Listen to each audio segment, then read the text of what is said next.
Booktube Science Fiction Reads here with a couple book hauls for you. All from the same day, but I'm going to split these into two halves. The first half being anthologies. And even this, I guess I'll split into two because a lot of these are Isaac Asimov related, probably like a third. So let's go through those first. I went to, first of all, multiple thrift stores the other day, but also a bookstore about an hour away from me. And I traded in just a ton of books and got a lot of these for free. Not all of which I'll be keeping. In fact, the majority I probably won't, because that's kind of what I do. Even though I'm not keeping a lot of these, I put them in the book haul videos anyways, because it's fun to show them off and talk about them. And the ones I don't keep is either because I'm going to resell them or they just ended up not being of interest to me after I got them home. So the first I have here is a Fawcett Crest, which I'm guessing it's from the late 70s. It's The Seven Deadly Sins of Science Fiction, edited by Asimov, Martin Greenberg, and Charles Wow. This is a anthology I've actually seen around and possibly owned at some point in the past. And actually, we made some changes to our living room, which is where I film these. And I thought it was going to result in terrible lighting. And maybe it's because it's nighttime and I have all the lights on, but actually I feel like I'm better lit than ever before. But we'll see when I film another one of these in the day. This is a first printing from 1980. And I mean, the whole idea is taking the seven sins and, I mean, here they are right here. So each author basically has a theme to write to, basically. And we've got Jack Vance, Judith Merrill. Now, Henry Slesher I've heard of, but I've not read anything by him. And yeah, Asimov, Zelazny, Frederick Pohl, Poul Anderson, and Michael Coney. So it's a cool collection, but I don't really find the theme that interesting. I doubt I'll keep this one. Then what ended up being a double for me is Asimov's Wonderful Worlds of Science Fiction #1, Intergalactic Empires. So this is also a first printing from 1983. And we've got stories by Silverberg, Lloyd Bickel Jr., Lexi Panchin, H. Beam Piper, Cordwainer Smith, Eric Frank Russell, Poul Anderson, and E.B. Cole. E.B. Cole would be the only one I'm not familiar with. And there's actually a really interesting introduction in here by Asimov talking about, like, you know, the Romans and empires in general, and then kind of setting up the whole, here we have a bunch of different authors discussing intergalactic empires differently or portraying them in different ways. So that previous book was Isaac Asimov's Wonderful Worlds of Science Fiction #1. This is number 9, and the theme is robots, with some interesting cover art there. I'm really not a fan of one-off anthologies or anthologies that have some sort of theme. So this is the kind of thing I grab, and then, you know, when I have a ton of anthologies or a ton of Isaac Asimov related things, I just post them on eBay as a lot. Now this one is interesting to me. The Best of Isaac Asimov's Science Fiction Magazine, edited by Gardner Dozois. This is interesting because it has a story in it that I read, I guess 3 years before I actually started reading science fiction. So I read this story in 2012 by Octavia Butler, and it's Bloodchild. And it was very interesting. Humans, I have not read it since 2012, so, but what I remember was a very interesting dynamic between these aliens and these humans coexisting, and some very interesting and disturbing practices. But I was so taken with it because, you know, I'd never read much at that point like it, or, you know, the only science fiction I would have read at that point would be some of the Dark Tower books by Stephen King. I may have read 1 or 2 by then, and I liked the science fiction elements in those, though they're mostly fantasy. But then I looked up Octavia Butler, and I read her Xenogenesis trilogy, which was really, really good. This also has Hard Fought by Greg Bear, which I know I've read it. I just can't remember if it was one I disliked or not. Because I love Greg Bear's books, but his short stories I often am not so happy with. Hard Fought might be the one that's so hard SF with this, you know, far future speak between humans and aliens and whatever. It's very hard to follow. But I don't know if that's the story I'm thinking of. Anyway, you can see a couple other interesting things in here. I don't know if I'll keep this, but there's a good chance I will, because I don't have Bloodchild by Butler in any other form. I think I must have read it online. Then we've got a couple. This is such an off-putting looking series. Not appealing. These are Ace. They are loaded with stories. I'm guessing these are early 90s or late 80s. Early 90s, 1993. And obviously, I believe these are humor related. At least a touch of humor in these.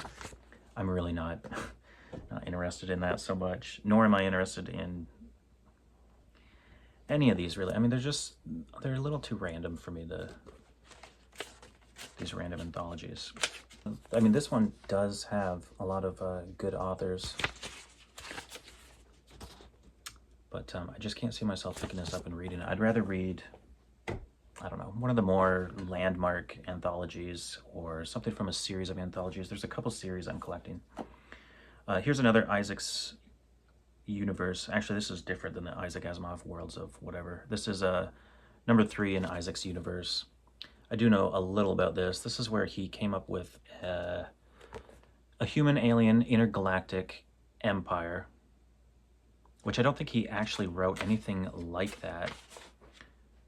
Like a human-alien coexisting kind of thing. But he came up with this kind of universe or world building, and then has a bunch of different authors write stories set in it. This one has an introduction from Silverberg. And I think on my shelf I have the first in this series, and Silverberg has a story in it. But I'm not seeing, it's not jumping out at me. Oh, there it is. Yeah, so I have the first one, which is subtitled The Diplomacy Guild. I'm imagining everybody wrote a story about some sort of guild that deals with interspecies relationships. But, yeah.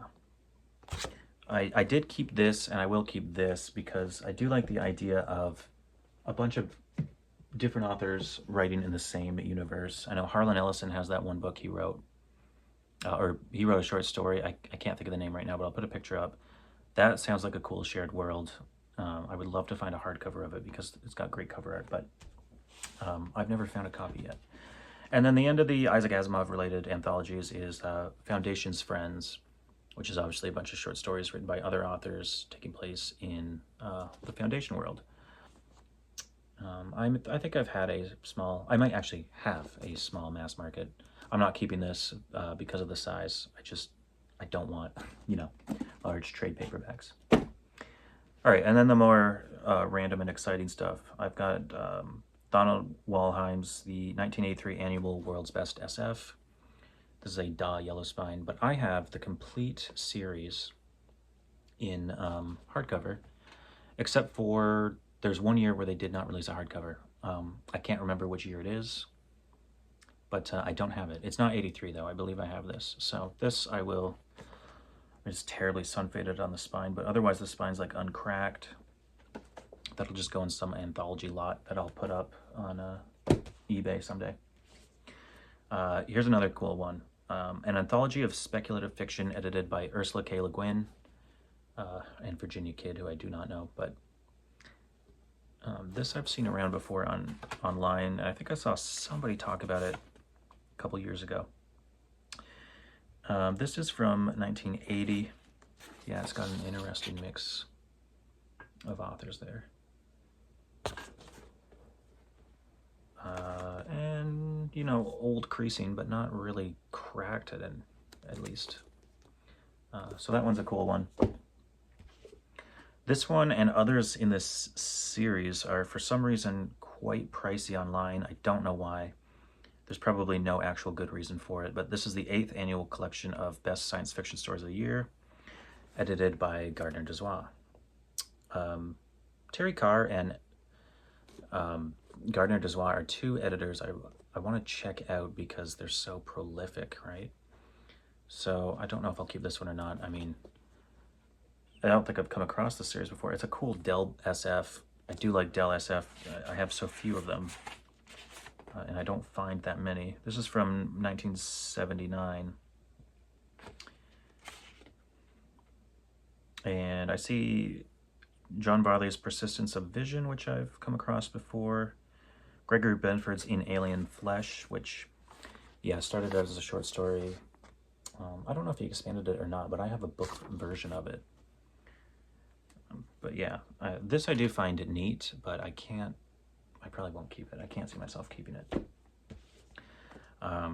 The Best Science Fiction of the Year, number 13, edited by Terry Carr. I am keeping this because I already have a number of them. And like I just said, Terry Carr is an editor I want to check out, so I've slowly been, anytime I find them in this series, I keep them. Here's one I'm going to keep because the theme does interest me. Edited by Jack Dan and Gardner Dozois. It's Beyond Singularity. So it's like post-humanity, AIs, nanotech, that kind of thing, which I do enjoy.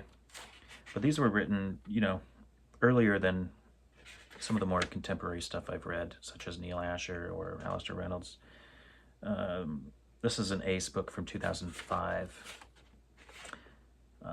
But it's got Aldous, Greg Egan, Charles Stross, lots of authors that I kind of recognize as hard SF authors. So, Robert Reed, who, an amazing short story of his I read, the name of which I can't think, but it turned into a whole series of books. So I am interested in reading more by him. And there's actually a few more on the back there. This is a random, just an Ace science fiction. It's not very attractive, but I am going to keep that. As well, I might keep this one because I've recently become obsessed with Robert Silverberg. This is New Dimensions 11, co-edited with Marta Randall. It's got what undoubtedly is a Richard Powers cover. I say I'll keep it. I don't know. I don't have any of the rest of the series. It is a first printing, pocketbooks. And actually, I'd say about half the authors in here I have not heard of, which is kind of interesting. Don't know if I'll keep it, but I do love these pocket science fiction books from Canada. The Genocides from Thomas M. Dish is printed by them or published by them. Anytime I see that little Canada leaf now, I think of the Genocides. I have a New Hugo Winners, Volume 3 from Connie Willis. Now, you know, Hugo winning stories, that is a theme that's interesting because they are presumably good. Just looking to see if I've read any of these. I have not. We have a story by Susie McKee Charnas, who I don't know, but the story is titled Boobs. Could be an interesting one. Actually, this book is falling apart. Although from the outside, it actually looks pretty good. Then I've got a heavily sun-faded, on the spine at least, Galaxy Volume 1. Another random... I think I have a hardcover of one of these Galaxy copies of short stories, but I think it's currently on eBay with some other hardcover anthologies. The Lady Who Sailed the Soul by Cordwainer Smith. Not one of my favorites of his, but anything by Cordwainer Smith is great. We've got a New Voices 11, the Campbell Award nominees, with an introduction by Sturgeon. Oh, edited by George R.R. Martin. This actually only has 5 stories in it. From Lisa Tuttle, Guy Snyder, Thomas Montalone, Jesse Miller, and Spider Robinson. So, 2 or 3 of those names I'm not even familiar with. This one's kind of in rough shape and not particularly interesting to me. Basically, when I went into this thrift store, they always have a nice selection of science fiction. And there was just all, you know, the majority of these came from there, and they were all just nicely lined up, and I just grabbed them. Robert Adams' Book of Alternate Worlds, which this is a thick, what is this, Signet book from, it's a first printing from 1987. And it actually doesn't have, for the size, these must be close to novella length. A decent selection though. Have I read that Murray Leinster? I don't think so. George Alec Effinger, I haven't read any short stories by him, but I read his trilogy. Yeah, Aristotle and the Gun by L. Sprague de Camp. I am currently reading the best of his work. And there's a story in here called There's a Wolf in My Time Machine by Larry Niven. That could be worth reading. We've got 2 more. Terry Carr's The Best Science Fiction of the Year, number 5. So I just showed 13. I already have this. And actually, this is the copy I already had. So I've replaced it with the copy I found. Down to a Sunless Sea by Cordwainer Smith. I cannot remember which story that is. But I would have read that at one point. These are also cool because if you see near the end there, there's Terry Carr has a little section called Recommended Reading. And then I took a brief glance. I think he just talks about other stuff worth checking out, which is actually pretty cool. And then the final one, which again, this one seems to be worth a little money online, but my copy won't be because it's absolutely falling apart. It's Chrysalis, edited by Roy Torgeson, who I've never heard of, but this copy is pretty beat up. However, let's take a look at who's inside.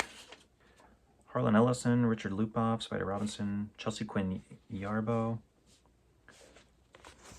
Yeah, mostly familiar names. Again, this might only be somewhat pricey online because there's so few copies. People just put whatever price they want kind of thing.